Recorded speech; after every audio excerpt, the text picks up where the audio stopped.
I can give you over 40,000 reasons why I know that sun isn't real. I know it because the emitter's Rayleigh effect is disproportionate to its suggested size. I know it because its stellar cycle is more symmetrical than that of an actual star.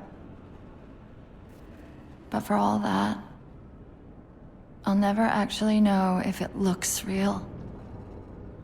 If it feels real.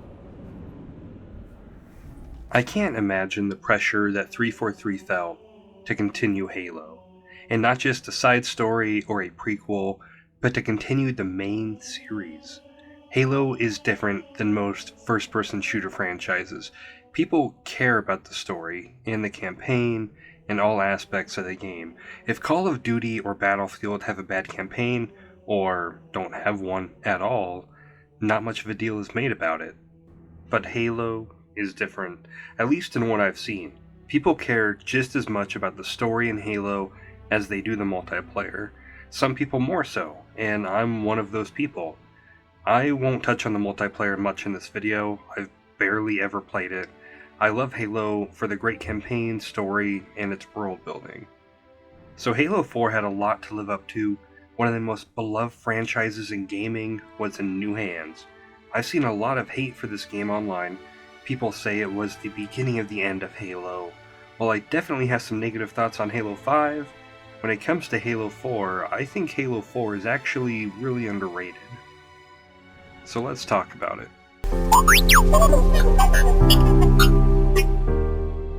Halo 4 released in 2012 for the Xbox 360. On release, reception of the game from critics was extremely positive. IGN even saying that it was the best Halo game ever made.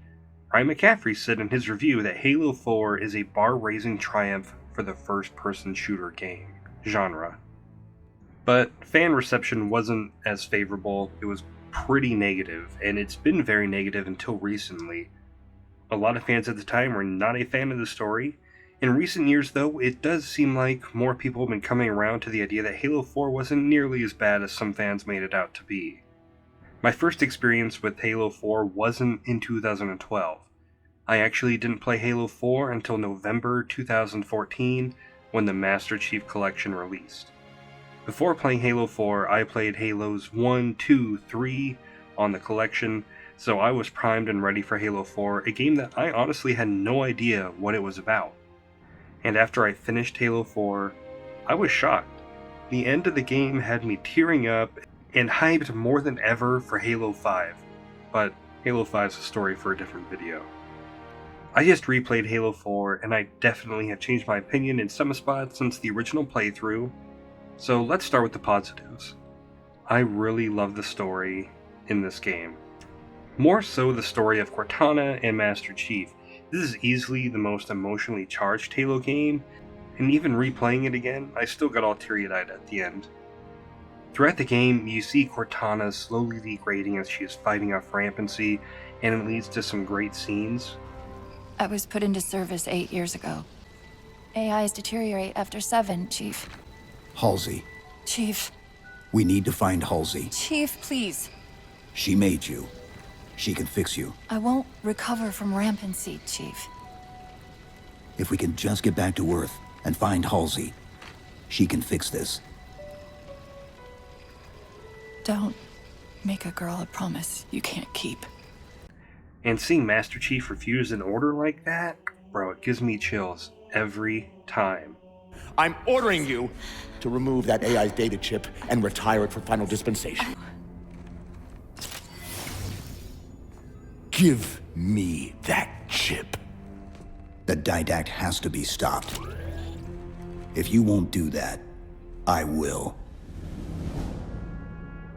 Now, I'll admit, the supporting cast in this game doesn't come close to the greats from the original trilogy. Sergeant Johnson and Miranda Keyes, the Arbiter, they are all unreplaceable. The only side character here that stood out was Latsky. He was pretty cool and even has his own Halo movie or series, depending on how you watch it. Now, the main enemy threat isn't bad. I enjoyed it well enough, but I just didn't find the plot as interesting as seeing the interactions with Chief and Cortana. Seeing these characters be more emotional was great, and they did such a good job with that aspect of the story. The plot with the Didact and the Forerunners was really cool. Nice seeing some of the expanded universe stuff get fleshed out. He wants to cleanse humanity, and it's up to Chief to stop him. I thought it was a good vehicle to push the plot, but even at the end of the game, I think 343 knows what we really cared about, because our main bad guy just gets tossed over the edge, and the big climax is this beautiful scene with Chief and Cortana. Now, while I would say this is probably my favorite story so far in Halo, it's not my favorite campaign. The levels I felt like were a lot more linear than we have come to expect from Halo. Normally there's a good mix of sandbox type levels, but not many here. But I also was not a fan of fighting the Prometheans. I just found them a chore to fight, and something has gone wrong in the gameplay department when I would rather rush through a level to the next cutscene than continue to fight these guys. Also, I did not like all the repeated platforms. Even towards the end of the game, you're still going to different platforms to press a button. Then you go to another platform that looks the exact same as the others. Felt a bit lazy, and fighting these guys in these sections was not very fun. I did always get excited though when I noticed that the Covenant were in a level. The good news is these Covenant aren't outfitted like standard military. It's possible we just came across a rogue salvage ship. Or we might have stumbled into an entire Covenant fleet. Maybe I'm just being a lame old man that hates new things, but I don't know. Fighting the Forerunners just wasn't for me. I found fighting the Covenant much more enjoyable. I also really missed more Warthog levels. There is really only one, where you get Marines with you, and that's on the desert. You get Warthogs in an early section, but you are all alone, and it's very linear. Another vehicle that was fun to be in was the Mantis. Very Aliens-esque. That was always fun when you hopped in there. One other vehicle that was super awesome to fly was the Pelican, and I've seen people complain online that it was underwhelming, and I see where they were coming from. It's fun, but after the initial really awesome launch... It may be a while before we find another ride home. You know that, right? It'll be okay. It's just sort of like flying a bigger Hornet.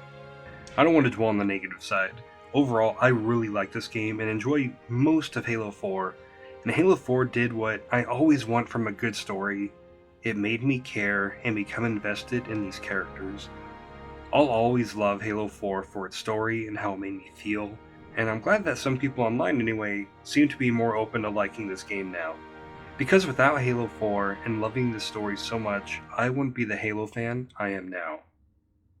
After this game, I went and read a lot of the books, I've tracked down the movies, I've played every Halo game multiple times, and Halo 4 is the only one that can kind of hit me in the feels like that. And I think that's pretty awesome when a game can do that. What are your thoughts on Halo 4? Are you going to be playing Halo Infinite? Let me know.